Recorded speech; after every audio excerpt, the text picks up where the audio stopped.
right here to have a weekly outlook on GPUSD. GPUSD is my favorite pair, and I trade it the most. Not like I do not look into other pairs, but I just try to have a laser focus on one particular pair and try to get the best out of it. I sometimes look into pairs like gold and USD JPY. So if I'm to open the chart, you can obviously see that I have my markups here, and I also trade them. If I see reasonable entry, same as USD JPY.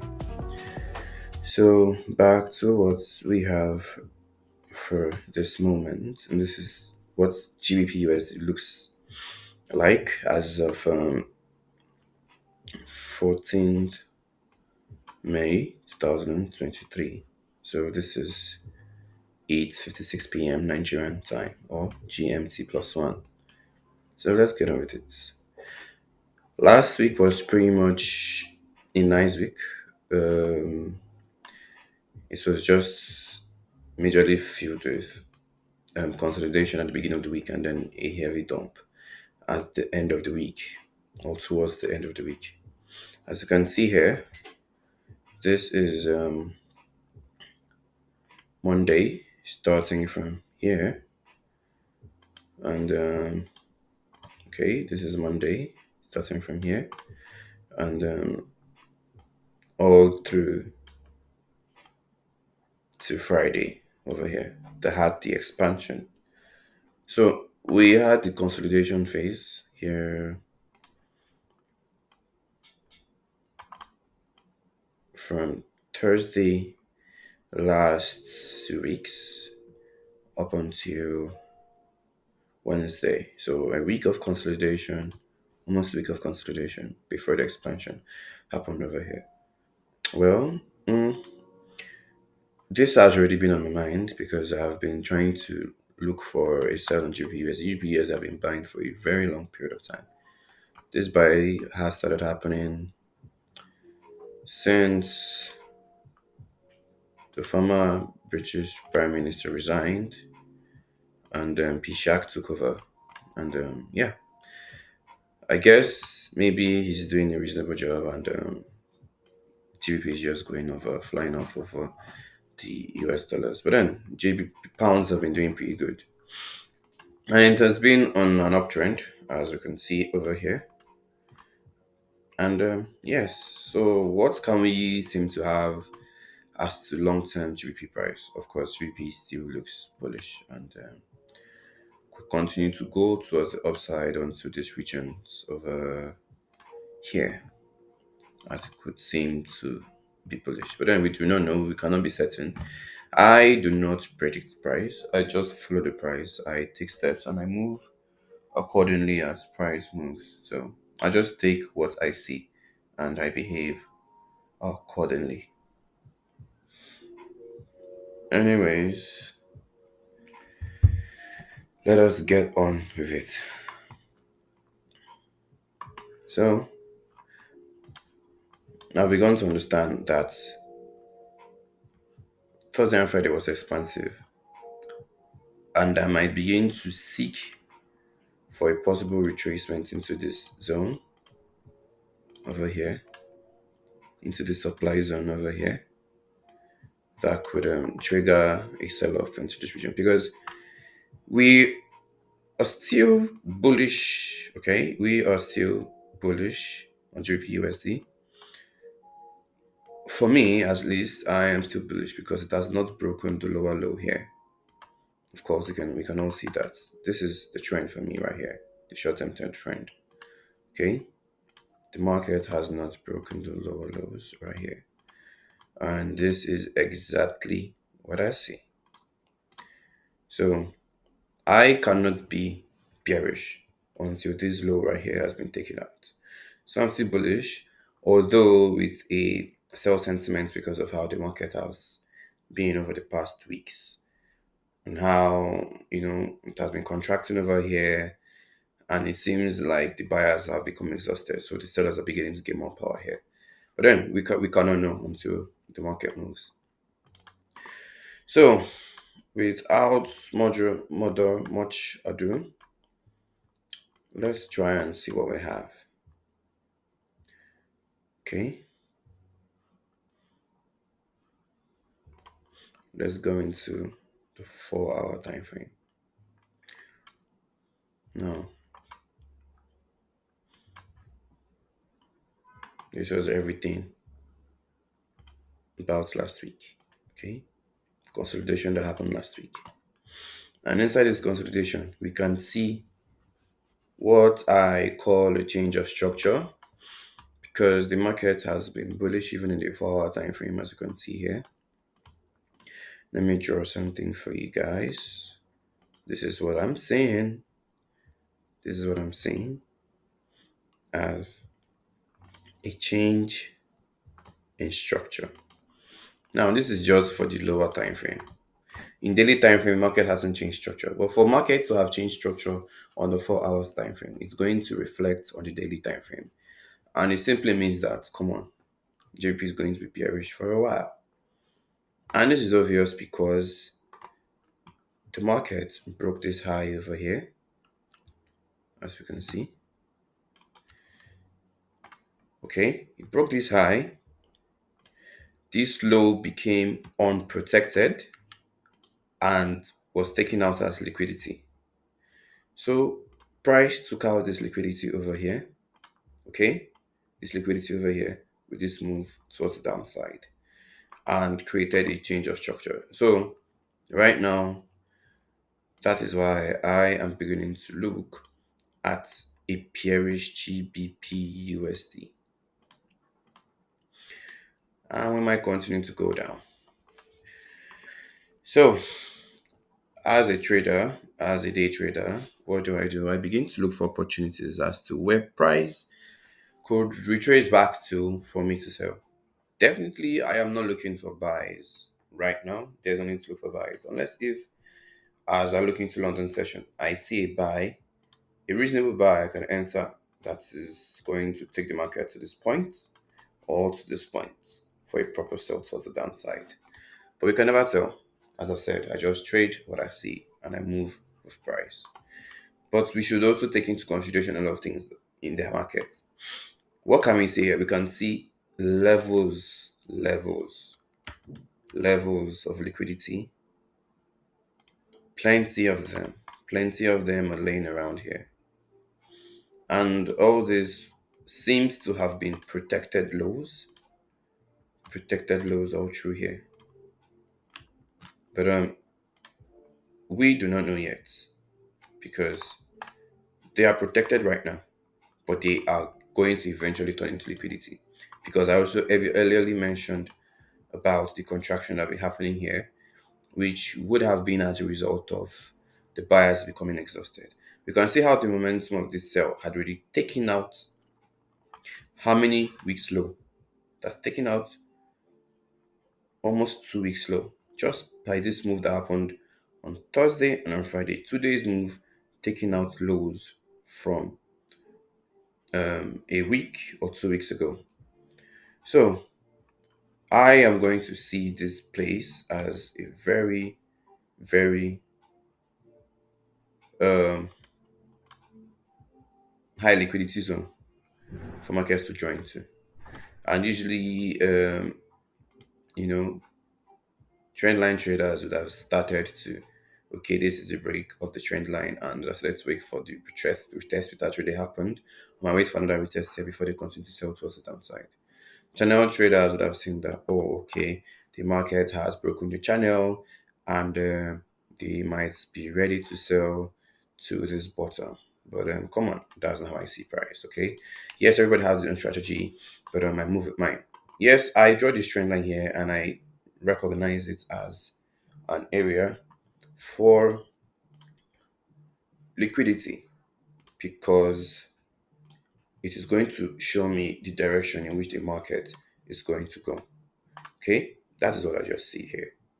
So that is what is convincing me to be bearish.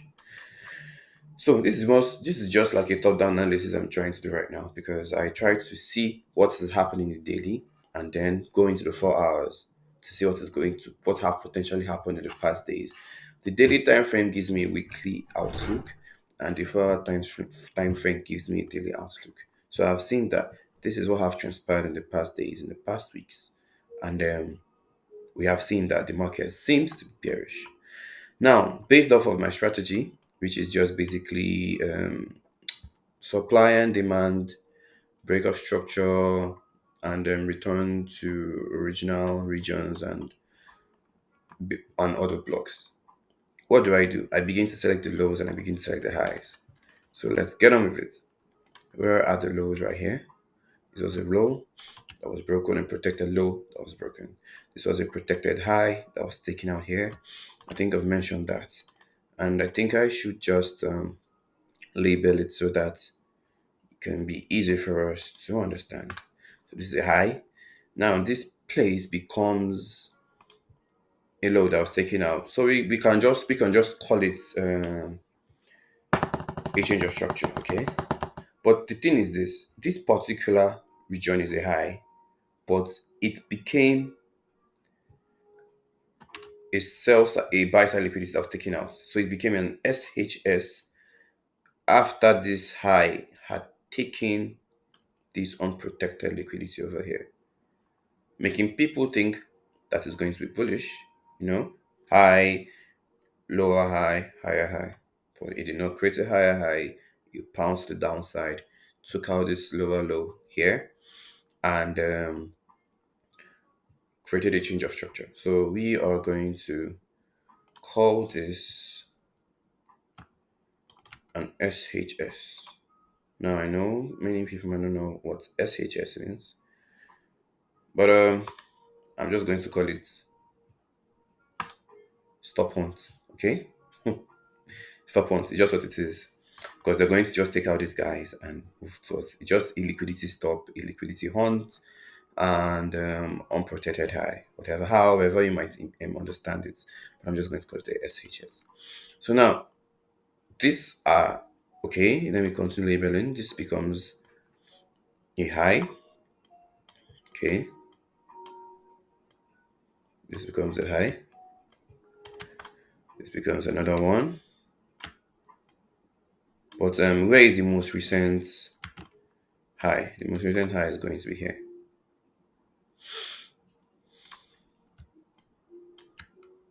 This is the most recent high, and this is the most recent low here. So this is the higher high, and this is the lower high. So this was the previous lower high before this. Sorry, this was this previous lower low before this higher low, and then the lower low. So the market is still here. Market hasn't opened yet. It's supposed to open in let's say 52 minutes time, and yeah. So let's put this as the lower low, most recent lower low. I am going to potentially do a video later so that I can explain these concepts, and I can make everyone understand why I call this what I call them. And for any questions, please drop it in the comment section, and I'll definitely answer you. Or better still, I can just prepare or do a particular special video for to answer a particular question. So after indicating all this, and this was on a 4 hour time frame, so we understand that currently we are in a downtrend.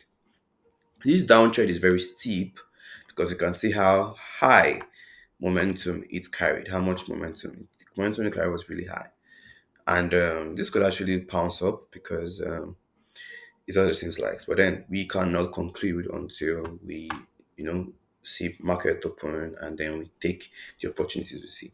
So where are the other blocks located in this price? Now, this is another block because this was the last bullish candle that took out the low. In fact, this was a bullish candle that broke the structure, that changed the structure.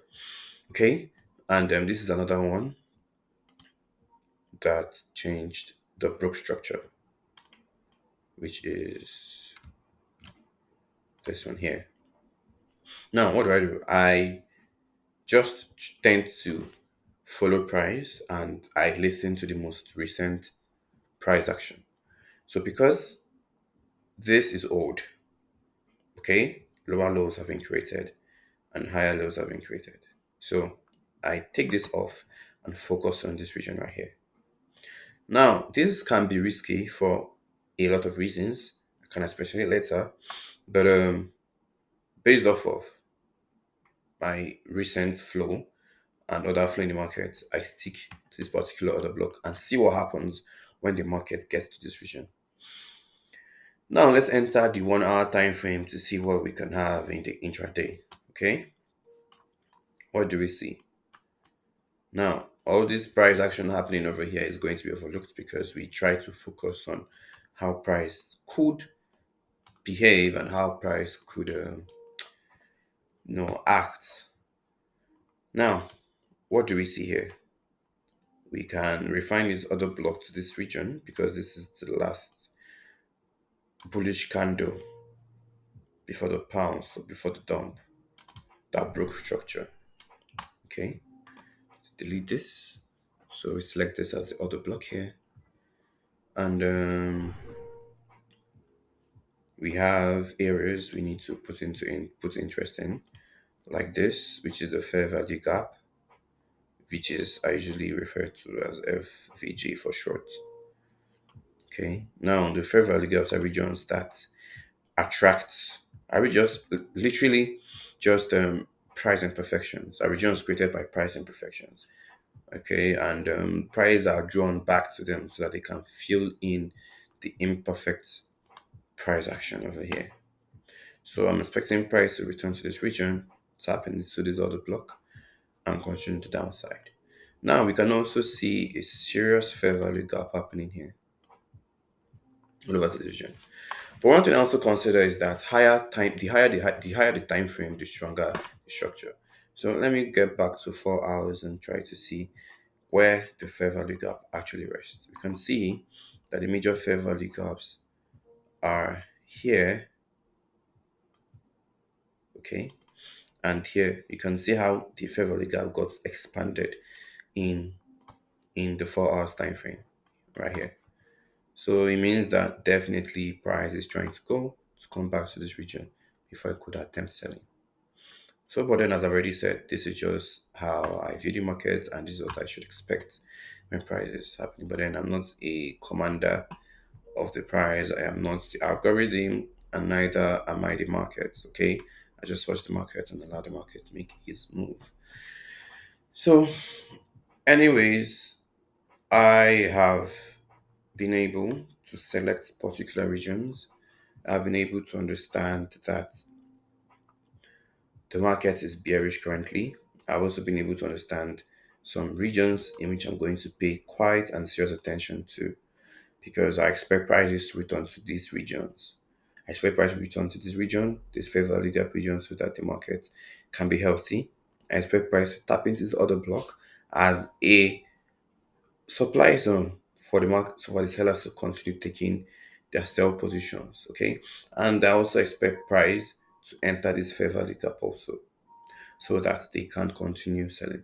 So whether they respect this fair value gap and this other block and go down, or whether they enter this fair value gap, take this place as liquidity, and use this particular OP right here as the other block to judge the market towards the downside. I do not know. So what I do know is when the market open, these are the most recent for me. I listen to this clearly and watch how the market moves. Okay, I watch how the market moves in this area. Okay, this could be Asian. This is going to be Asian session potentially because it could consolidate after having a previous expansive Friday. So it could consolidate and try to get onto this place before doing something like this. Now, this is just a scenario I'm creating. I am do not know, and I am not the market. So it's just what I think I should expect and what I think I should look at. Okay, so something like this basically, or better still, the market could just do as it pleases and continue towards the downside. Okay, come back later during the week to tap into this region and continue going down.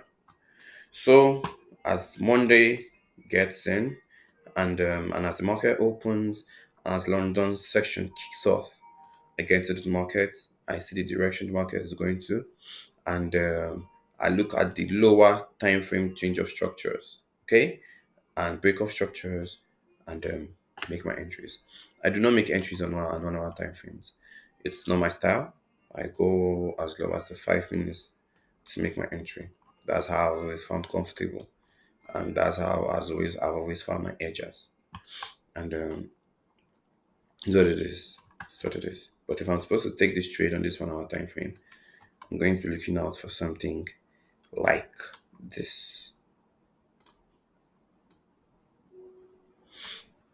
This is reasonable. And this is perfect for a trade. Okay. As I've said, I do not control the market. So we just continue to watch, observe, and take the opportunities that are given to us by the market. Anyway, guys, thank you very much for listening. Thank you very much for trying to follow me as I did my weekly outlook. Now, these are going to be here because I also am going to use this as I continue to wait for opportunities to happen in the markets. Anyway, guys, have a great trading week. Have a great time. And yeah, have fun trading. Ciao.